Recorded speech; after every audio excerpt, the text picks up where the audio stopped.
Nous continuons avec reconstruire et défendre l'Église. Donc aujourd'hui, nous avons continué avec bien cette mission que nous avons en tant qu'Église de briller et d'être le sel de la terre.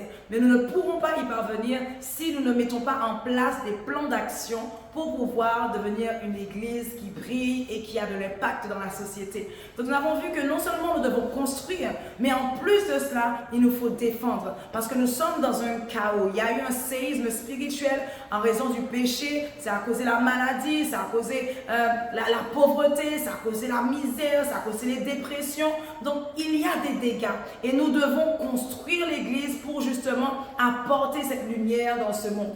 Donc les stratégies que nous avons vues aujourd'hui, appuyées sur Néhémie chapitre 4, c'est premièrement, nous devons être des leaders appelés, des leaders prêts à sacrifier, mourir, perdre pour accomplir la volonté de Dieu, être prêts pour cela.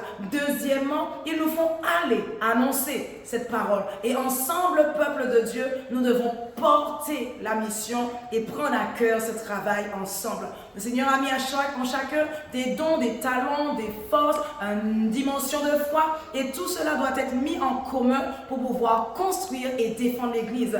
Dans l'histoire de Néhémie, on voit que le peuple construisait, mais en même temps qu'il construisait d'une main, de l'autre main, ils étaient armés pour pouvoir en même temps défendre. Et c'est ce que nous devons faire aujourd'hui. Aujourd'hui, l'Église a perdu de sa puissance, de son impact, et en général, je crois, dans la globalité, et nous devons retrouver cela. Ce n'est pas normal qu'aujourd'hui, on respecte certaines autres religions qui n'ont même pas de Jésus, ils n'ont même pas la puissance du Saint-Esprit, et on les respecte plus que nous, les chrétiens, qui avons Jésus, qui avons le Saint-Esprit. Il est temps de nous lever, d'oublier nos différences. Celui-là est hypocrite, celui-là manque d'amour. Il est temps d'oublier cela et de se rappeler que nous sommes une église en construction et que nous ne sommes donc pas encore parfaits. C'est justement le travail de l'église de nous travailler, de nous construire pour que nous devenions parfaits, pour que notre lumière brille et que le monde soit sauvé. Et autre stratégie encore, la prière. La prière ne doit pas être uniquement le travail des intercesseurs, mais ce doit être aussi le travail de tout le peuple. Tout le peuple doit prier. Même si tu n'as pas de travail dans l'église, tu dois pouvoir prier pour l'église,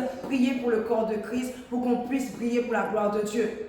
Nous devons aussi, en tant qu'Église, eh bien, nous devons être ordonnés, organisés, chacun à sa place. Chacun respecte la place de l'autre et ensemble met dans la main le menuisier, le charpentier, le carreleur, le peintre, le jardinier. Tout le monde ensemble, eh bien, nous permettrons à cette Église de devenir glorieuse et d'avoir de l'impact.